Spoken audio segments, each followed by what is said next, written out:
मैं 17 साल की हुई तो मुझसे हर काम उल्टा होने लगा। खाना बनाती तो खाना जल जाता, कपड़े इस्त्री करती तो कपड़े जल जाते, शीशे के बर्तन मेरे हाथ से गिरकर टूट जाते। घर वाले मुझे मनहूस मनहूस कहकर पुकारते। मैं रोते हुए कहती, मैं ये सब जानकर नहीं करती, मगर फिर भी घर वाले मुझे मनहूस ही कहते। एक दिन मैं बहुत तंग हुई तो रोते हुए घर से भाग गई और एक दरबार पर अपना हुलिया बिगाड़ कर बैठ गई। वहां एक लड़का रोज मेरे पास आता और मुझे मीठी खीर खिलाता, जिसे खाते ही मुझे नींद आ जाती। जब आंख खुलती तो मेरे हाथ और पांव पर शहद लगा होता और चींटियां मेरे जिस्म पर चल रही होती। मैं बहुत डर जाती। एक रात खीर खाए बगैर सो गई, मगर कुछ देर बाद ही मेरा नाम कशमाला है। मेरा ताल्लुक किसी अमीर घराने से नहीं है। मैं एक गरीब खानदान से ताल्लुक रखती हूँ। मेरी माँ मुझे जन्म देते ही चल बसी थी और बाबा उनसे इतना प्यार करते थे कि चौथे दिन वो भी मुझे इस दुनिया में तन्हा छोड़कर चले गए। इस तरह मैं अपनी चची पर एक बहुत बड़े बोझ के साथ साथ मनहूस का टाइटल लेकर उनके घर आ गई। ऐसा मेरी चची का कहना था। खैर, मुझे कोई फर्क भी नहीं पड़ता था, और पड़ता भी क्यों। मुफ्त की रोटी जो मिल रही थी और मैं खा रही थी। मेरे चचा थोड़ा रहमदिल थे, वो मुझे पढ़ा रहे थे। अब जहाँ इतना सब मिल रहा था, वहाँ दो चार गालियां और तंज मिल जाते तो खामोशी से सुन लेती। उसके अलावा कोई चारा भी नहीं था, वरना मेरे पास चची की बातों के ऐसे ऐसे जवाब थे कि उनकी बोलती बंद हो जाती। लेकिन बात वही थी, मैं किसी वफादार कुत्ते की तरह उनकी रोटी पर पल रही थी। नमक हरामी नहीं कर सकती थी, वरना बात फिर मेरे मनहूस होने पर आ जाती। एक दिन मेरा दिल बहुत चाहा तो छुप कर चचा की दुकान पर चली गई। वहां मुझे देखकर वो भी मुस्कुरा दिए।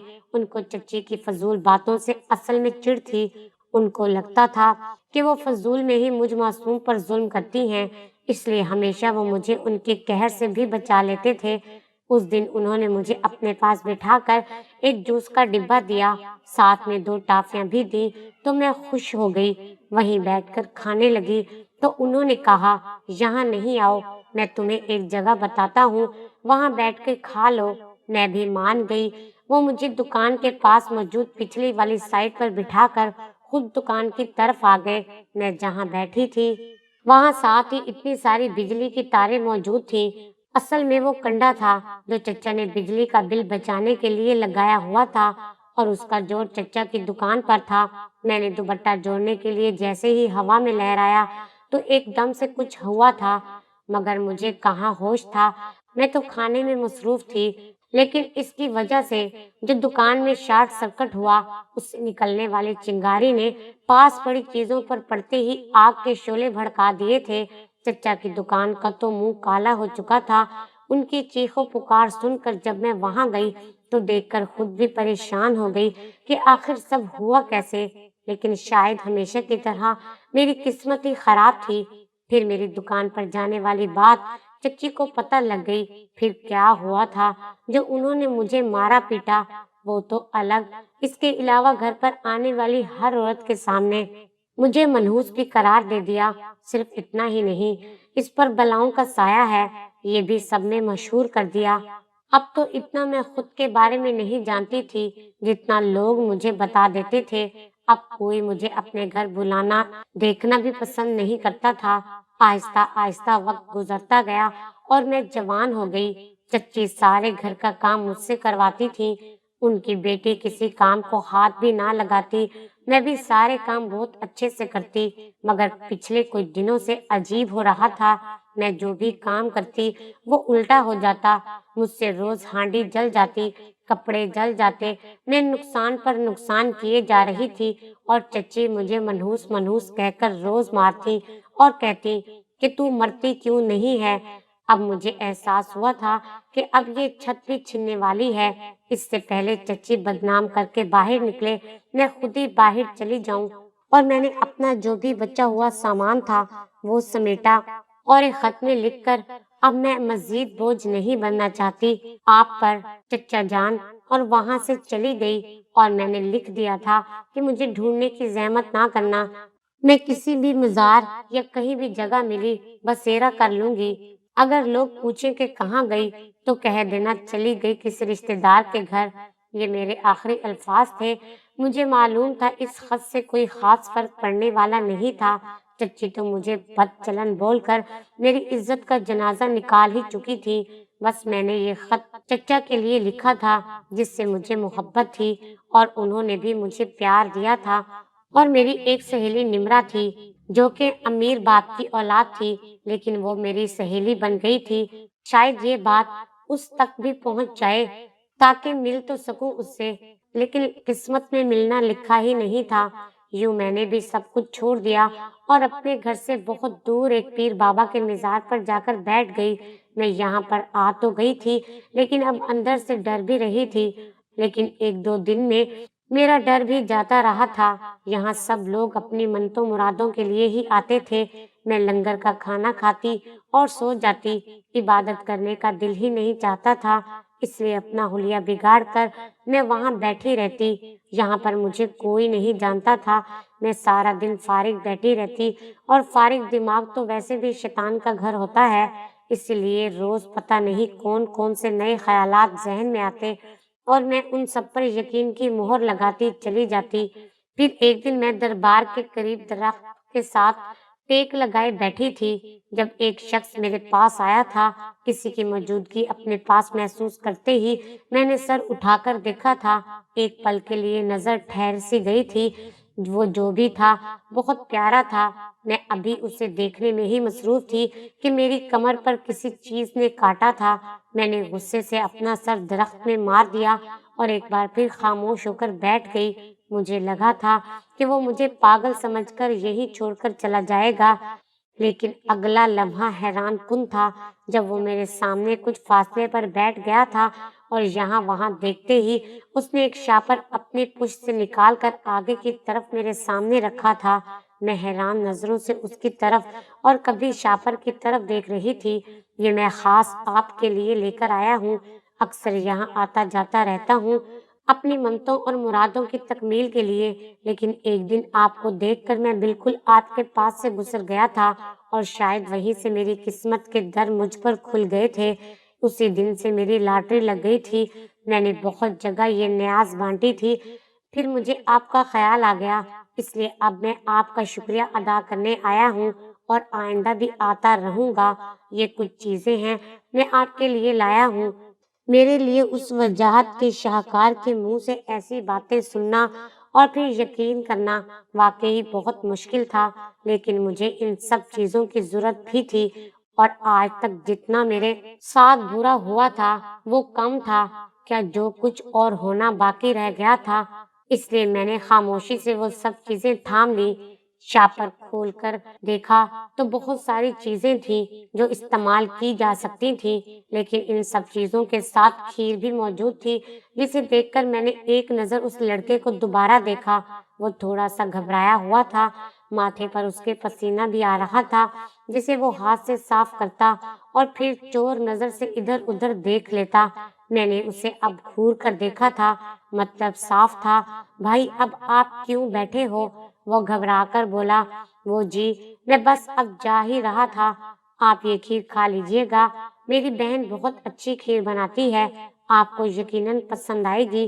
اس کے جاتے ہی میں نے جلدی سے کھیر کا ڈبہ نکالا اور جلدی جلدی ایک کے بعد دوسرا چمچ بھر کر کھانے لگی۔ کھیر تو واقعی بہت زبردست بنی ہوئی تھی، میٹھی بھی بہت تھی۔ مجھے ایک پل کے لیے لگا جیسے کوئی چھپ چھپ کر مجھ پر نظر رکھے ہوئے ہے، لیکن یہاں وہاں دیکھا تو دور دور تک ایسا کچھ بھی نہیں نظر آ رہا تھا۔ میں نے جلدی سے پوری کھیر کا صفایا کیا اور کالے رنگ کا وہ جوڑا نکال لیا جو وہ لڑکا لے کر آیا تھا۔ پچھلی والی لیٹرین میں جا کر جلدی سے کپڑے بدلے۔ خوشی تو میرے انگ انگ سے پھوٹ رہی تھی، میں بہت خوش تھی۔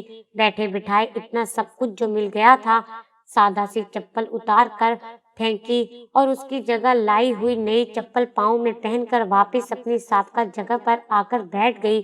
شام کا وقت ہو چکا تھا، ابھی یہاں وہاں کچھ دیکھ ہی رہی تھی کہ نیند کا غلبہ مجھ پر طاری ہونے لگا اور مجھے خوابوں کی دنیا میں لیتا چلا گیا جہاں میں تھی اور میرا شہزادہ۔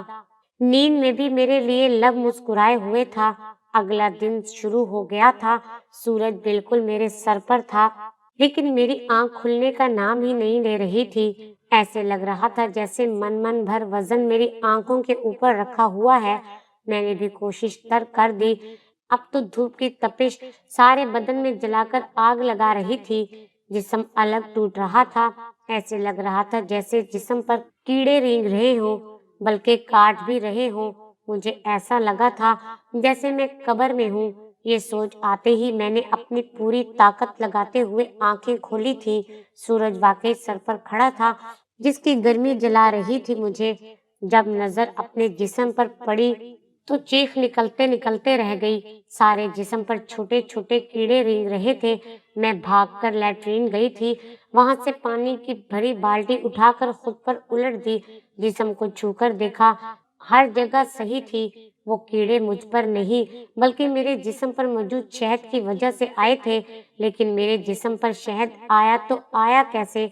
ये सवालात मुझे बहुत परेशान कर गए थे। कपड़े बदलकर आराम से वापस अपनी जगह पर आकर बैठ गई। कल की तरह आज फिर वही शख्स मेरे पास आया था, और आज भी वो ढेर सारी चीजें लाया था। मैं सुबह से भूखी बैठी थी। मेरी नजर जब खीर पर पड़ी तो उसकी मौजूदगी को फरामोश किए बगैर मैं खीर पर टूट पड़ी। खीर खत्म करते ही मैंने साइड पर बर्तन रखा। उसने पानी की बोतल मेरे आगे कर दी और मैंने उसे मुंह लगा लिया। वो मुसलसल मुस्कुराते हुए यहाँ से वहां देख रहा था। आज भी वो मुझे कुछ अजीब सा लगा था। बार बार अपने आगे पीछे देखता और उसके माथे पर पसीना आता। ये सब उसकी आदत में शामिल था, ऐसे जैसे वो कोई चोरी कर रहा हो या कोई गलत काम कर रहा हो। मुझे क्या था, मेरा तो फायदा था, इसलिए मैं चुप थी। फिर वो घबराते हुए बोला, ये आपके लिए आज खास बिरयानी भी लाया हूँ। उसने एक डिब्बा मेरे हवाले किया था।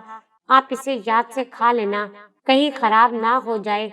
और एक बार फिर वो मशकूक हरकतें करता हुआ वहां से खामोशी से चला गया था। मैंने शॉपर खोला तो वो आज भी बहुत कुछ लाया था, और आज एक और वजह भी सामने आई थी। वो मुझे कोई पीर नहीं समझ रहा था। ये सोचकर बेसाख्ता मुझे तो हंसी आ गई, क्योंकि सब मनहूस कहते थे और मुझे वो पीरनी समझकर इतनी चीजें दे रहा था। शक्ल का अच्छा खासा वो मर्द बहुत बेवकूफ था। आज फिर मैंने कपड़े बदले, बिरयानी खाकर आराम से दोबारा सो गई। और मेरा वहां काम ही क्या था, खाना और सो जाना, और कुछ तो करना नहीं होता था। पहले रोज अपने एक जोड़े को रोज धोती मल मल कर, लेकिन अब तो रोज कपड़े मिल रहे थे, इसलिए रोज नया जोड़ा पहन लेती। उस वक्त नींद का शदीद गुलबा था। किसी और रोज कपड़े धोने का इरादा करते ही मैं वहीं पर लेट गई। अब तो नींद हमेशा ही मुझ पर मेहरबान रहती थी, और करना भी क्या था, खाया पिया और सो गई। अच्छा ही हुआ जो मैं यहाँ आ गई। ना यहाँ किसी की बातें, न तंज, उल्टा लोग आकर दुआ करवा के कुछ देकर ही जाते थे। इन्हीं सोचों में मैं खुशी से नींद की वादियों में उतर गई। अभी मगरिब का वक्त होने वाला था। अब ये रोज होने लगा था। मैं रोज सो जाती और जब उठती तो मेरे जिस्म पर शहद लगा होता और कई चींटियां भी रेंग रही होती। अब मैं वाकई सोच में पड़ गई थी कि आखिर ऐसा क्या चक्कर है जो सिर्फ मेरे साथ ही होता है। ये सब होते हुए महीना हो गया था। मेरे जहन में पहले भी ये बात आई थी, लेकिन मैंने ये सोचकर अपनी सोच रद्द कर दी कि कहीं जो सहूलियात मुहैया हैं उनसे हाथ ही ना धोने पड़ जाएं। लेकिन अब तजस्सुस बढ़ता ही जा रहा था, इसलिए मैंने फैसला किया अब मुझे सच जानना चाहिए। लेकिन मैं पता नहीं लगने दूंगी कि मुझे सब मालूम है। रोज की तरह आज भी वो मेरे लिए बहुत सारी चीजें लाया था। मैंने वो सारी चीजें ले ली और उनको देखने लगी। वो इंतजार में था कि मैं खाऊं और वो यहाँ से वापस जा सके।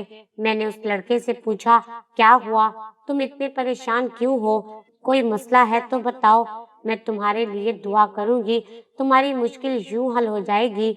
मैंने 2-3 बार कहा तो वो लड़का सब बताने को राजी हो गया था। मैं बड़े गौर से उसकी बात सुन रही थी। फिर वो बोलना शुरू हुआ, मैं यही कराची का ही रहने वाला हूँ। मेरी एक बहन है और हम अपने माँ बाप के साथ यहाँ रहते हैं। हमें कभी किसी भी चीज की कमी महसूस नहीं हुई। जो चाहा वो ख्वाहिश से पहले मिल गया, लेकिन हर चीज शायद किसी को नहीं मिलती। हमारे साथ भी यही हुआ। मामा की एक एक्सीडेंट में दोनों टांगे जाया हो गई। बाबा को बस अपने काम से मतलब था और ये सभी ज्यादा अरसा नहीं चला। फिर बाबा ने दूसरी शादी कर ली। शायद वो भूल गए थे कि घर में एक जवान बेटी भी मौजूद है और इन सब का उस पर क्या असर होगा। बाबा की शादी के बाद अब अक्सर मेरी बहन भी घर से बाहर रहने लगी थी। मैं, मामा, बाबा जब उसको कुछ समझाते तो वो हम पर चिल्ला उठती और बाबा को कहती, आप लोग भी दूध में धुले हुए नहीं हैं, पहले खुद को देख लें फिर मुझे कुछ कहें। वो ये कहकर बात खत्म कर देती। मैंने उसे प्यार से बहुत समझाया, लेकिन वो कोई बात ना मानती। तब मुझे पता लगा कि अब उसकी दोस्तियां सिर्फ लड़कियों से नहीं बल्कि काफी हद तक लड़कों से भी हो गई हैं। आए दिन किसी के साथ वो लंच पर या डिनर पर चली जाती। मैं तो उसके लिए बहुत परेशान रहने लगा था, लेकिन बाबा ने उसे अपने हाल पर छोड़ दिया था। उनका कहना था कि शादी हो जाएगी तो सुधर जाएगी, जल्दी इसकी शादी कर देनी है। लेकिन वो हमारे लिए भी टेढ़ी खीर साबित हुई थी। एक दिन तो उसने घर से भागने का पूरा प्लान बना लिया था, लेकिन इससे पहले कि वो भागती मैंने पकड़ लिया और कमरे में बंद कर दिया, वरना इज्जत तो 2 टके की ही हो जानी थी। पता नहीं उसके बाद उसे क्या हुआ था। यूं महसूस होता कि अब वो अपने बस में नहीं रही। उसने अंदर मौजूद नींद की गोलियां खा ली, लेकिन वो मान ही नहीं रही थी, ना ही बता रही थी कि हम उसकी शादी ही करवा दें। बस उसे अपनी मर्जी करनी थी, जो दिल चाहे वो करेगी, लेकिन वो किसी की बात नहीं मानेगी। दिन ऐसे ही गुजर रहे थे और ऐसा दिन कोई नहीं था जिसमें वो सुकून से रही हो। इसी वजह से बाबा और उनकी नई बीवी भी घर छोड़कर चले गए। माँ पहले ही माजूर थी, वो भी एक दिन चुपके से हमें छोड़ गई। अब तो मेरे लिए उसे संभालना वाकई बहुत मुश्किल हो गया था। फिर उसे डॉक्टर के पास ले गया तो पता चला कि हमने उसके साथ जो जबरदस्ती की है उसकी वजह से उसका ज़हनी तवाज़ुन सही नहीं रहा। अब अगर उसका कहा ना माना या रोका तो उसकी जान को भी खतरा हो सकता है। लेकिन डॉक्टर ने कुछ दवाइयां दी जो मैंने उसे खिलाना शुरू कर दी थी। इसके बावजूद वो एक दिन घर से फरार हो गई। 3 दिन बाद वो मुझे एक कचरे के ढेर पर मिली थी। बाद में पता चला कि किसी ने ज्यादती करके उसे वहां फेंक दिया था। बाबा को जब पता चला तो वो भी आ गए, मगर अब कोई फायदा नहीं था, वो जा चुकी थी। उसके बाद बाबा की दूसरी बीवी भी बाबा की सब प्रॉपर्टी बेचकर फरार हो गई थी। तब उन्हें अपनी संगीन गलती का एहसास हुआ था। उसी दिन रास्ते में उनका कार एक्सीडेंट हो गया और फिर बाबा का एक बाजू और एक पाँव नाकारा होने की वजह से काट दिया गया। वो अब बिस्तर पर पड़े हैं। बस कभी कभी मैं जब सोचता हूँ तो इसी तरह परेशान हो जाता हूँ, लेकिन अब मैं बेहतर महसूस कर रहा हूँ। आपने अभी तक खीर नहीं खाई। मैं जो उसकी कहानी सुनकर वाकई अफसुर्दा हो गई थी। अपनी सोच पर लानत भेजते हुए चुपचाप खीर खाकर उसकी तरफ बर्तन बढ़ा दिए। खीर वाकई में बहुत मजे की होती है, लेकिन उसे खाने के बाद मुझे शदीद नींद आ जाती है। मेरी बात सुनकर उसके चेहरे का रंग उड़ गया था, लेकिन वो मुस्कुराकर बात टाल गया। कुछ दिन तक ये सब फिर चलता रहा, लेकिन अब बस हो गई थी। उस दिन उसकी कहानी सुनकर मैं कुछ ज्यादा ही अफसुर्दा हो गई थी कि याद ही ना रहा। वो तो कहता था कि ये खीर उसकी बहन बनाकर भेजती है और कहानी में तो बहन मर गई थी। तो ये सब क्या था और क्या वो मुझसे झूठ बोलता था? क्या ये एक साजिश थी मुझे बेवकूफ बनाने की? और वो कामयाब भी हुआ था। लेकिन अब मैंने भी सच जानने की ठान ली थी। लेकिन आज जब वो आया तो बहाने से उसे पानी लाने का कहते हुए मैंने खीर दूसरे बर्तन में डालकर छुपा दी और जाहिर किया जैसे मैंने खीर खा ली हो। पानी पीकर मैं वहीं लेट गई और वो वापस चला गया। अभी उसे गए कोई 10 मिनट ही हुए थे जब मुझे अपने करीब आहट सी महसूस हुई। 2 नहीं 4 कदम थे, बल्कि वो 2 लोग थे। मुझे उठाकर किसी दूसरी जगह ले गए थे। मैं भी खामोश पड़ी रही। अब सच से पर्दा उठने वाला था।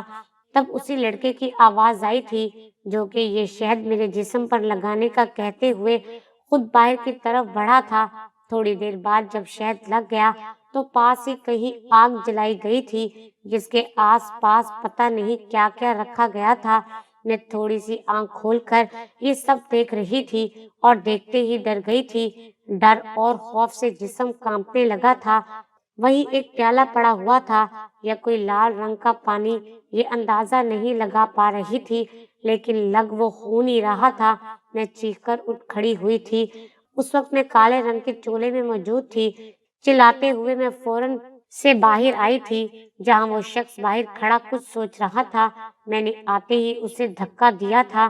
تم دھوکے باز انسان ہو، کوئی بھی بھروسے کے لائق نہیں ہے۔ میں یہ کہتے ہوئے وہاں سے بھاگ ہی رہی تھی کہ اس نے مجھے پکڑ کر بھاگنے سے روک لیا تھا۔ میری سانس بھی اٹک گئی تھی۔ اب یہ لوگ میرے ساتھ کیا کرنے والے ہیں، یہ سوچ آتے ہی میری تو روح فنا ہو گئی تھی۔ میں کپ کپانے لگی۔ رات کا اندھیرا، اوپر سے میں اکیلی، کہیں نہیں جا سکتی ہو تم، یہیں بیٹھو خاموشی سے، میری بات سنو، میں تمہیں سب بتاتا ہوں۔ تب مجھے پتہ لگا کہ وہ میرے بچپن کا دوست شیر علی ہے جو مجھے ڈھونڈتے ہوئے یہاں آیا تھا، اور یہ بھی بتایا کہ سب ٹھیک کہتے ہیں کہ تمہاری ماں پر سایہ تھا، وہ اکثر ہمیں بہت دور لے جاتی اور وہیں چھوڑ کر اکیلی گھر آ جاتی۔ جب پوچھتے تو لا علمی کا اظہار کرتی۔ ایسے ہی ان کی اور تمہارے بابا کی موت ہوئی تھی، تب تم 3 سال کی تھی۔ تمہیں یاد نہیں ہے، لیکن میں تب 8 سال کا تھا۔ ہم دونوں کا رشتہ بچپن میں ہی ہمارے والدین نے طے کر دیا تھا اور ہماری دوستی ہو گئی تھی۔ پھر تم اپنے چچا کے پاس چلی گئی اور پھر حالات ایسے ہوئے کہ ہم دونوں جدا ہو گئے۔ کئی سال بعد جب میں تمہیں ملنے آیا تو تم اپنے چچا کے گھر نہیں ملی۔ انہوں نے مجھے تمہاری ایک تصویر دی اور کہا کہ جا کر خود ہی ڈھونڈ لو۔ تمہاری تصویر دیکھ کر تو مجھے تم سے شدید محبت ہو گئی تھی، اور اب جب تم مجھے ملی ہو تو اس حال میں ہو۔ اصل میں تمہاری ماں کے پیچھے جو سایہ تھا، اب وہ تمہارے پیچھے تھا، تبھی تو تم سے سارے کام الٹے ہوتے اور چچی تمہیں منحوس سمجھتی تھی۔ اور جب میں یہاں آیا تھا تو میں نے بابا جی سے بات کی تھی، تب ہی انہوں نے بتایا کہ تم مزار کے اندر نہیں جاتی، بس باہر ہی رہتی ہو یا سائڈ پر۔ تب میں نے ان کے کہنے پر عمل کرنا شروع کیا تھا۔ آج عمل کا آخری دن تھا، لیکن مجھے شک سا گزرا تھا کہ تمہیں مجھ پر اب یقین نہیں رہا، اس لیے میں نے ایک کہانی جو میرے دوست کی سچی کہانی تھی وہ تمہیں سنا دی، اور تم نے ایک بار پھر یقین کر لیا۔ آج کا عمل جاری ہے، اب تم ہمیشہ کے لیے اس سائے سے آزاد ہو، اور اب تم میرے ساتھ میرے گھر چل رہی ہو، کیونکہ 2 دن کے بعد ہمارا نکاح ہے۔ اس کی باتیں سن کر میں حیران رہ گئی تھی۔ اس کا مطلب تھا کہ مجھے اپنی زندگی کے بارے میں کچھ پتہ ہی نہیں تھا۔ اصل حقیقت تو اب سامنے آئی تھی۔ پھر واقعی اس نے اپنا کہا سچ کیا تھا۔ آج ہماری شادی کو 5 سال ہو گئے ہیں اور ہم دونوں اپنے بچوں کے ساتھ خوش و خرم زندگی گزار رہے ہیں۔